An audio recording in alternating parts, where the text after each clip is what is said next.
तो फिल्म की शुरुआत में हम जंगलों के बीच एक ईश नामी आदमी को देखते हैं।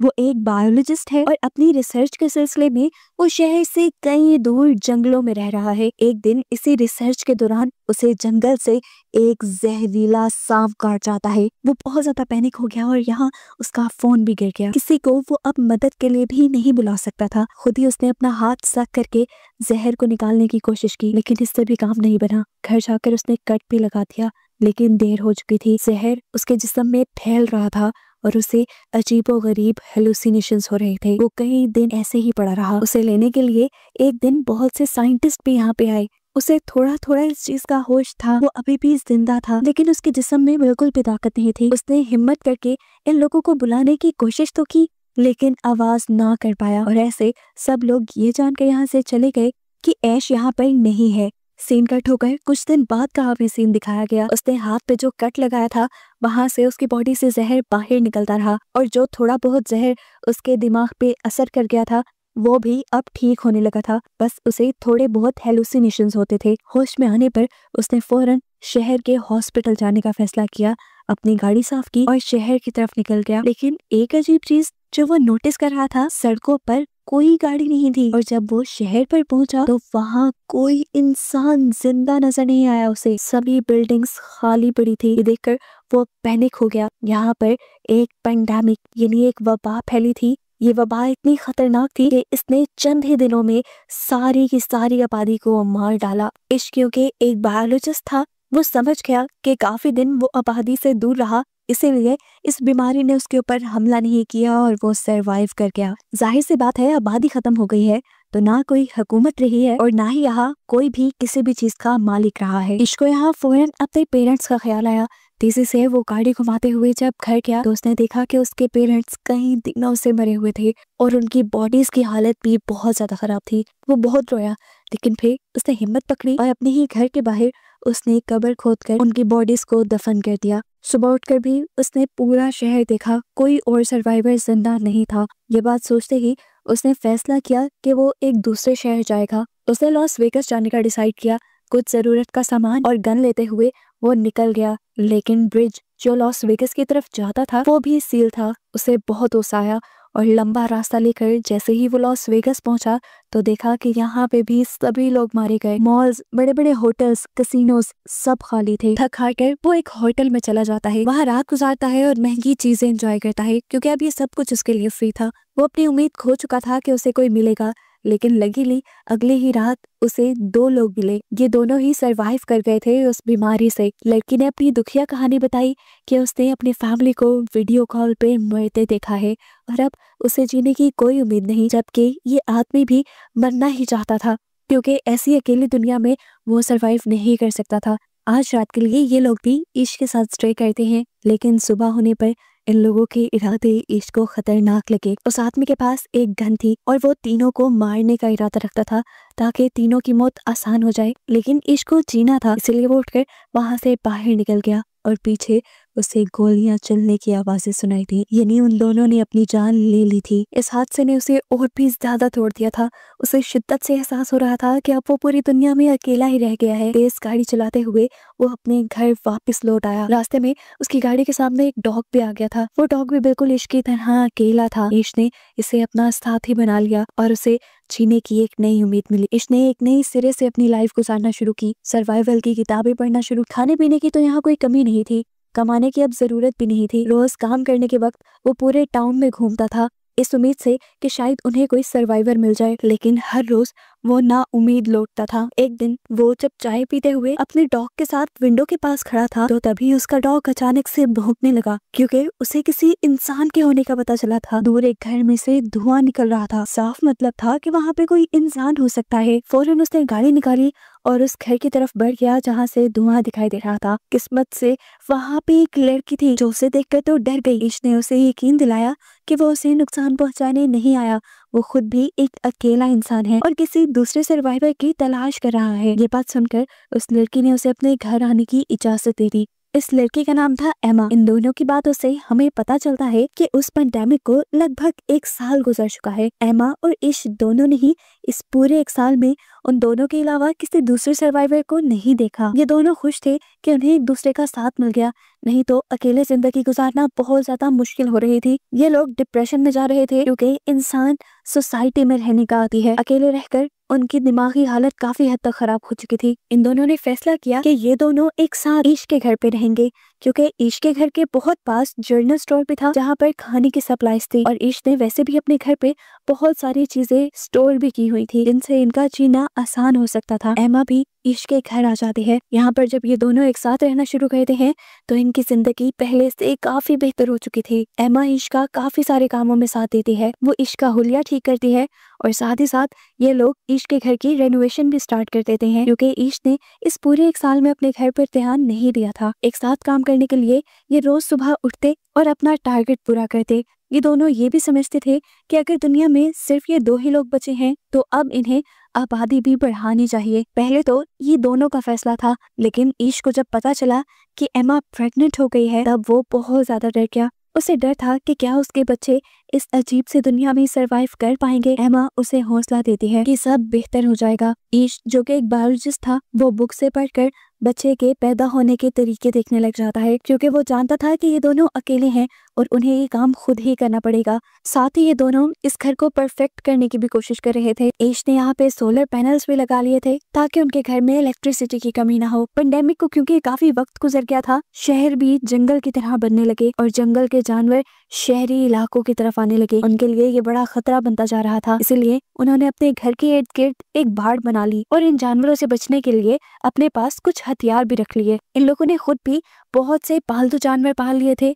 जिनसे इनकी जरूरत की चीजें पूरी होती रहें, और ये लोग ज्यादा से ज्यादा मसरूफ भी रहें। इंसान ना होने की वजह से इर्द गिर्द का सारा इलाका हरा भरा हो गया और यहाँ की हवा भी बहुत साफ हो गई। इनकी सेहत भी अच्छी हो गई थी पहले से काफी। इनकी लाइफ एक तरह से परफेक्ट ही थी, लेकिन फिर एक दिन इनको एक और बड़ी मुसीबत का सामना करना पड़ गया। पता नहीं कहां से शहर में बेतहाशा चूहे आ गए। इनको देखकर ईश बहुत ज्यादा पैनिक हो चुका था। इन चूहों को अपने घर से दूर रखने के लिए ईश ने सारा आर कबाड़ अपने घर के इर्द गिर्द जलाना शुरू कर दिया, लेकिन ये एक रात तक काम कर सकता था। एमा ने उसे समझाया कि हम इसका भी हल निकाल लेंगे। सुबह होने पर ईश घर से बाहर गया और आसपास से बहुत सारी बिल्लियों को लाकर उसने यहाँ पर छोड़ दिया। बिल्लियों ने ये चूहे खाना शुरू कर दिए और आखिर ये लोग इस प्रॉब्लम से भी निकल गए। फाइनली अब वो दिन भी आ गया था जब एमा को अपने बच्चे को जन्म देना था। ये सारा काम ईश खुद हैंडल करता है और हमें दिखाया जाता है कि इन लोगों के पास एक बहुत ही प्यारी बेटी पैदा हुई थी, जिसे देखकर ये लोग बहुत ज्यादा खुश थे। जीने की एक नई उम्मीद जो मिल गई थी इन्हें। इसके बाद ये लोग अब सड़कों पर जाकर अपने घर का एड्रेस लिखाते हैं, इस उम्मीद में कि अगर कोई सर्वाइवर यहाँ तक आए तो वो उनके घर पहुंच जाए खाना और पानी के लिए। देखते ही देखते 6 साल और गुजर गए। ईश किसी काम के लिए जंगल की तरफ बढ़ रहा था कि अचानक उसकी कार के सामने एक जंगली जानवर आ गया। डरकर ईश बाहर निकला तो उसने जानवर को देखा। वो अभी जिंदा था, दर्द में तड़प रहा था, इसलिए ईश ने उसकी मुश्किल आसान की और उसे शूट करके मार डाला। ये सब दूर खड़ी एक लड़की देख रही थी। गन की आवाज सुनकर वो घबराकर जंगल के अंदर भागने लगी। ईश ने भी उसे भागता देख लिया और वो फौरन उसके पीछे भागा उसे पकड़ने के लिए। इस लड़की को लग रहा था कि ईश उसे नुकसान पहुंचाएगा, लेकिन ईश ऐसा नहीं था। वो लोग तो खुद सर्वाइवर्स को ढूंढ रहे थे। वो जब इस भूखी लड़की को एक सेब खाने को देता है तो ये लड़की समझ जाती है कि ईश बुरा नहीं है। ईश उसे अपने साथ घर लाना चाहता था, लेकिन ये लड़की उसके साथ गाड़ी में नहीं बैठी बल्कि पीछे ट्रंक में बैठ गई। घर आने पर भी देखने को मिला कि वो लड़की ट्रंक से निकलने को तैयार ही नहीं थी। घर पर हमें देखने को मिला कि इतने सालों में ईश और एमा के 2 बच्चे हो चुके थे और अब उनके पास एक तीसरा बच्चा भी पैदा होने वाला था। इन्होंने जो पूरे टाउन में अपना एड्रेस लिखा था उसे देखते हुए 2 और सर्वाइवर इनके साथ रहने आ गए थे, जिनका नाम था जॉर्ज और मरीना। और अब पिछले 1 साल से ये लोग ईश और एमा के साथ ही रह रहे थे, क्योंकि यहाँ पर किसी चीज की कमी नहीं थी। खैर, ईश जिस लड़की को जंगल से लेकर आया था वो लड़की अभी भी ट्रक से बाहर नहीं निकली थी। पूरी रात भी उसने ट्रक में ही गुजार दी। मरीना सुबह होने पर जब उसे खाना देने आई तो घबरा कर उसने खाना भी दूर फेंक दिया। तब मरीना ने उसे काम डाउन किया और अपनी कहानी सुनाई कि वो और जॉर्ज काफी महीनों से इस अकेले दुनिया में भटक रहे थे। उन्हें ईश और एमा का एड्रेस मिला और वो उन्हीं के साथ रहने लग गए। उसने बताया कि ये दोनों बहुत अच्छी हैं और यहाँ पे किसी चीज की कमी नहीं। उसकी ये बातें सुनकर ये लड़की थोड़ा काम डाउन होती है और इनके साथ घुलने मिलने लग जाती है। लेकिन अजीब बात थी, उस लड़की ने ना तो ज्यादा बात की थी अभी तक और ना ही उसने अपना नाम बताया था। मरीना एक दिन उसका सामान देखती है तो उसमें अजीबोगरीब ड्राइंग्स उसे दिखाई देती हैं। साथ ही उसे एक लेटर में इस बच्चे का नाम ईवी पता चलता है। उस लेटर में लिखा था कि इस पेंडेमिक के दौरान उसके डैड ने उसके साथ ज्यादती कर दी थी, जिसकी वजह से अब वो अपने सामने आने वाले हर इंसान से डरती है। ये लेटर उसकी मॉम ने लिखा था, जिसमें वो चाहती थी कि ईवी जिसके भी पास जाए वो उसका ख्याल रखे, क्योंकि उसकी मॉम खुद ही मरने वाली थी। ये बात जानकर सभी ईवी का पहले से ज्यादा ध्यान रखने लग जाते हैं। इसी रात एमा को तीसरा बच्चा पैदा होता है, जिसकी वजह से ये लोग बहुत ज्यादा खुश हो जाते हैं। 1 साल ऐसे ही गुजर जाता है। एक दिन उन्हें अपने एरिया में किसी के आने की खबर मिलती है। सभी लोग डर जाते हैं। छोटे बच्चों को अंदर भेजकर सभी बड़े लोग गन्स लेकर बाहर निकलते हैं चेक करने के लिए कि यहाँ पर कौन आया है। इन्हें पता चलता है कि ये एक और सर्वाइवर्स का ग्रुप था, जिसमें टोटल 4 लोग थे। ये लोग भी ईश और एमा का एड्रेस देखते हुए यहाँ पहुंचे थे। इसमें एक डॉक्टर थी मोली, जिन्होंने इन सबको बताया कि इतने सालों में वो सिर्फ इन 4 जिंदा इंसानों से मिल पाई है और उसके बाद वो अब ईश की फैमिली से मिल रही है। इनके हुलिये और बातों से लग रहा था कि ये लोग नुकसान नहीं पहुंचाएंगे किसी को भी, इसीलिए ईश और एमा इन्हें भी अपनी फैमिली में शामिल कर लेते हैं। वैसे भी यहाँ चीजों की तो कोई कमी है ही नहीं। अब ये लोग एक साथ मिलकर एक बड़ी सोसाइटी बना सकते हैं। ईश इन नए मेंबर्स को इस दुनिया में सरवाइव करने के रूल्स बताता है कि इन्हें हर वक्त अपने हथियार अपने पास रखने होंगे, क्योंकि ये दुनिया अब एक जंगल की तरह बन गई है। जंगली जानवरों का सामना इन्हें आए वक्त हो सकता है। ये लोग सप्लाईज लेने के लिए जब भी यहाँ से बाहर निकलते हैं तो जरूरी है कि ये लोग ग्रुप की शक्ल में निकले, नहीं तो कोई भी जंगली जानवर या कोई और चीज इन्हें नुकसान पहुंचा सकती है। ये सारे असूल बताने के बाद ये लोग सप्लाईज इकट्ठी करने के लिए यहाँ से बाहर निकलते हैं मॉल और हॉस्पिटल की तरफ। मोली जो एक डॉक्टर थी, उसने हॉस्पिटल से बहुत सारी ऐसी चीजें इकट्ठी कर ली थी जिन्हें ये अपनी कम्युनिटी में ले जा सकते थे और जिनसे इन सब लोगों का इलाज हो सकता था। खैर, सालों का वक्त गुजर जाता है और हमें पता चलता है इस पूरे ग्रुप में काफी सारे बच्चे हो गए थे और दूसरे कपल के पास भी बच्चे थे। इनकी कम्युनिटी अब बड़ी होती जा रही थी। ईश अपने सारे बच्चों को पढ़ाता था और उन्हें बताता था कि पहले की कम्युनिटीज कैसे होती हैं, इंसान कैसे सरवाइव करते हैं। वो उन्हें पढ़ा रहा था ताकि आने वाले वक्त में उन्हें कोई मुश्किल ना हो। जिंदगी इनकी नॉर्मल गुजर रही थी। घर के आसपास पूरा जंगल उगा था और इसी जंगल में से एक दिन एक बहुत बड़ा शेर इनके घर में आ घुसा। शुक्र था कि ठीक वक्त पर ईश की नजर उसके ऊपर पड़ गई। अपने बच्चों को बचाने के लिए ईश वहां पे आ गया और शेर ने उसके ऊपर हमला कर दिया। इससे पहले कि ये लोग उसे कुछ कर देते, शेर ने उसे चीर फाड़ डाला। ये देखकर सभी पैनिक हो गए। सभी जब यहाँ आए तो शेर यहाँ से चला गया। एमा ईश की ये हालत देखकर गुस्से से पागल हो गई और उसने गन लेकर जाके जंगल में उस शेर को शूट करके मार डाला। जबकि यहाँ ठीक वक्त पर मोली के साथ सभी लोगों ने मिलकर ईश की जान बचा ली और फिर उसका ट्रीटमेंट भी होने लगा। काफी हफ्ते लगे, लेकिन फिर ईश पहले जैसा सेहतमंद हो गया। देखते ही देखते अब 17 साल भी गुजर गए। इन सब लोगों के बच्चे अब जवान हो चुके थे।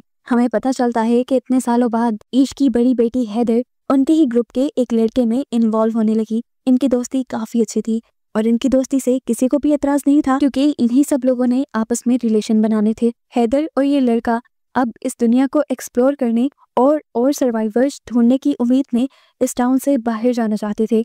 इस चीज पर भी किसी को कोई एतराज नहीं हुआ और ये लोग उन्हें गन्स और कुछ जरूरी सामान देकर सफर पे भेज देते हैं। उनके जाने के बाद यहाँ पर एक और मसला बन जाता है। बाकी रिसोर्सेज तो इनके पास ठीक ठाक थे, लेकिन अब इन्हें पानी की कमी का सामना करना पड़ गया था। डैम पर जाके इन्हें पता चला कि डैम्स का पानी खत्म हो रहा है और ये मसला इनके लिए जानलेवा भी साबित हो सकता था। कुछ दिन बाद इनके एरिया में आता है एक और सर्वाइवर्स का ग्रुप, जिनके पास 2 ट्रक थे। उनके पास पेट्रोल की कमी थी जो वो ईश से मांगने के लिए आए थे। इसके बदले वो उनसे कहते हैं कि हम आप लोगों की पानी वाली प्रॉब्लम को सॉल्व कर सकते हैं, क्योंकि हमारे पास ड्रिल मशीन है और जमीन के नीचे से ड्रिल करके अभी भी पानी निकाला जा सकता है। ईश को ये ऑफर बुरी नहीं लगी थी। उसने अपनी कम्युनिटी में इन लोगों को रख तो लिया, लेकिन अपने सभी लोगों को वार्निंग दे दी कि संभल के रहना, हो सकता है कि ये सर्वाइवर्स खतरनाक हों। दिखाया जाता है कि अब इन लोगों ने अपनी डील के मुताबिक ईश के घर पे ड्रिलिंग शुरू कर दी थी। कई दिनों की मेहनत के बाद आखिर पानी निकल भी गया और ये लोग बहुत ज्यादा खुश हुए। डील पूरी हो चुकी थी। ईश के लोगों ने भी इन्हें ऑयल दे दिया और आज रात इन्होंने सेलिब्रेट किया। सुबह होते ही इन लोगों को यहाँ से निकल जाना था। ईश ने नोटिस किया कि इस ग्रुप का लीडर चार्ली बड़े ही मशकूक अंदाज में रात के वक्त उनके कमरे से निकल रहा था और बाहर उसका एक बंदा पहरा दे रहा था। उसने जब जाके देखा तो पता चला उसने ईवी को टॉर्चर किया था। ईश ने जल्दी से ये बात अपनी पूरी कम्युनिटी को बताई। ये बात सच में खतरनाक थी। ईवे ने बताया कि वो कह रहा था कि अब वो यहाँ से कहीं नहीं जाएगा क्योंकि यहाँ पर सप्लाईज काफी ज्यादा हैं और उसके पास बहुत सारी गन्स भी हैं। ये जानकर सभी लोग घबरा जाते हैं और ईश को लगता है कि अब उन्हें चार्ली को मारना चाहिए। अगर उन्होंने चार्ली को ना मारा तो वो उनकी इस पूरी कम्युनिटी को मार देंगे जो इतने सालों बाद बनी है। चार्ली को मारने के हक में तो सारे थे, लेकिन कुछ का ख्याल था कि अभी इस दुनिया में बहुत कम लोग बचे हैं। अगर उन्होंने चार्ली को मार दिया तो ये आबादी में बहुत बड़ी कमी नजर आएगी। तब ईश उनसे कहता है कि अगर हमने चार्ली को ना मारा तो हम लोग भी मारे जाएंगे। अब ये लोग एक प्लान बनाते हैं और बाहर निकलकर चारों तरफ से चार्ली को घेर लेते हैं। इससे पहले कि चार्ली कुछ कहता, ईश ने एक कुल्हाड़े से उसकी जान ले ली और उसके बाद उसे दफन कर दिया। ये सब करने के बाद उसे बहुत ज्यादा बुरा लग रहा था। उसने पहली मर्तबा किसी को मारा था, वो भी अपने सर्वाइवल के लिए। वो जानता था कि ये गलत काम नहीं, उसने अपनी कम्युनिटी को बचाने के लिए ये सब किया, लेकिन फिर भी वो दुखी था। सुबह होने पर ये लोग चार्ली के ग्रुप को बताते हैं कि इन्होंने इनके ग्रुप लीडर चार्ली को मार दिया है क्योंकि उसने इनकी कम्युनिटी की एक लड़की को टॉर्चर किया था। चार्ली की मौत का सुनकर चार्ली के पूरे ग्रुप को ज्यादा बुरा नहीं लगा और कुछ ने तो ये भी बताया कि चार्ली अपने लीडर होने का फायदा उठाता था। उसने अपने ग्रुप की लड़कियों को भी टॉर्चर किया था, इसीलिए सारे लोग उसके मरने से खुश ही थे सिवाय उसके एक दोस्त के जो इनके ऊपर खूब चिल्लाता है। ईश अब चार्ली के पूरे ग्रुप से कहता है, हमारे पास किसी चीज की कमी नहीं, आप सब लोग यहाँ सुकून से रह सकते हैं, लेकिन ये लड़का नहीं, क्योंकि इसमें से मुझे चार्ली जैसी ही बू आ रही है। ये हमारे लिए खतरा साबित हो सकता है। सब लोगों की एक जैसी राय लेकर सजा के तौर पे ये लोग चार्ली के दोस्त को अपनी कम्युनिटी से बाहर निकाल देते हैं। पहले तो ये लड़का निकल गया, लेकिन जब उसे एहसास हुआ कि वो बाहर की कम्युनिटी में अकेला सरवाइव नहीं कर पाएगा तो वो वापस पे आया, लेकिन ईश ने अपनी कम्युनिटी की सिक्योरिटी के लिए उसे कबूल नहीं किया। देखने को मिला कि कम्युनिटी के सभी बच्चे पुरानी ही रिसर्च से एक प्लेन बनाने की कोशिश कर रहे थे। वो जानते थे कि कुछ ही दिनों में वो इसे परफेक्टली बना भी लेंगे, लेकिन उससे पहले ही इनकी कम्युनिटी को एक और बड़ी मुसीबत का सामना करना पड़ गया। कम्युनिटी के बहुत से लोग उसी वायरस से इन्फेक्टेड हो गए जो वायरस आज से 20 साल पहले फैला था, जिनसे पहले ये सारे सर्वाइवर्स किसी न किसी तरह इम्यून हो गए थे। मोले के पास काफी सारी मेडिसिन थी जिसकी वजह से उसने इन सबका इलाज तो किया, लेकिन ईश का बेटा वो बहुत ज्यादा बीमार था। उसकी इतनी ज्यादा खराब हालत की वजह से पूरी ही कम्युनिटी परेशान थी। इसी परेशानी में हम देखते हैं कि ईश की बड़ी बेटी अकेले वापस घर लौटती है। वो रो रही थी। सबने उससे उसके पार्टनर के बारे में पूछा और रोते हुए उसने कहानी बताई कि ये लोग जब सफर पर निकले तो इन्होंने बहुत सारे शहर ढूंढे, सर्वाइवर्स की तलाश की, एक एक घर छान मारा, लेकिन कोई सर्वाइवर इन्हें ना मिला। ये जगह जगह अपने घर का एड्रेस लिखते रहे और फिर ये लोग एक जगह पहुंचे जहां जंगलों में इन्हें एक इंसान मिला और उसने हैदर के पार्टनर को पकड़ के मार दिया। उसने कहा था कि ये चार्ली का बदला है, यानी साफ मतलब है ये वही आदमी था जिसे ईश ने अपने ग्रुप से निकाल दिया था। हैदर ने बताया कि मैं अपनी जान बचाने के लिए और क्या भी करती, मैंने उसे भी मार डाला और फिर तेजी से अपने घर वापस लौट आई। सब लोग दुखी थे। अभी इस दुख से निकले नहीं थे कि ईश का दूसरा बेटा भी मर गया। बात सिर्फ यहीं पे खत्म नहीं हुई। ईश के बेटे के मरने के बाद उनकी कम्युनिटी के 3 और मेंबर्स मारे गए और इस हादसे से ईश बुरी तरह टूट गया। उसका अब इस दुनिया में रहने का दिल नहीं करता था, वो इस दुनिया से जाना चाहता था, लेकिन तब एमा ने उसका साथ दिया, बिल्कुल उसी तरह जब वो बिल्कुल अकेला था। उसने कहा, देखो जब हमें कोई नहीं मिला था हम दोनों ने मिलकर जिंदगी की शुरुआत की और अब तो हमारा इतना बड़ा ग्रुप बन गया है, हमें ही इस दुनिया को आबाद करना है। तुम अगर ऐसे ही हार मान जाओगे तो ग्रुप के बच्चों को कौन ट्रेनिंग देगा। उसकी ये बात सुनकर ईश को थोड़ा हौसला मिला और वो पहाड़ों पे चला गया सनराइज देखने के लिए। पिछली दुनिया के सनराइज से बहुत मुख्तलिफ था। पहले जैसे ही नेचर के रंग फीके लगते थे, अब हर चीज में ताजगी थी। ये देखकर ईश को एहसास हुआ कि ये पहले वाली दुनिया नहीं रही, ये एक नई दुनिया है। वो अपने बच्चों को पहले वाली दुनिया में रहने की तरबियत दे रहा था, ये गलत था। वो समझ गया कि अब उसे अपने बच्चों को इस नई दुनिया में सरवाइव करना सिखाना है। घर जाके यही स्पीच वो अपने बच्चों को देता है कि हम अभी तक गलत डायरेक्शन में पढ़ रहे थे, हम पुरानी दुनिया में चलने की कोशिश कर रहे थे, लेकिन जब पुरानी दुनिया रही ही नहीं तो फिर उसमें चलने की ट्रेनिंग क्यों लेनी है। ये एक नई दुनिया है और हमें इसके मुताबिक चलना है। ईशनी ने कहा कि अब से तुम लोग वही सीखोगे जो नेचर तुम्हें सिखाएगा और जो इस दुनिया में रहने के लिए जरूरी है। इस दुनिया में इनकी कम्युनिकेशन बिल्कुल बंद हो गई थी, तो इसीलिए इन्होंने फैसला किया कि ये अब अपना कम्युनिकेशन नेटवर्क बनाएंगे। इन्होंने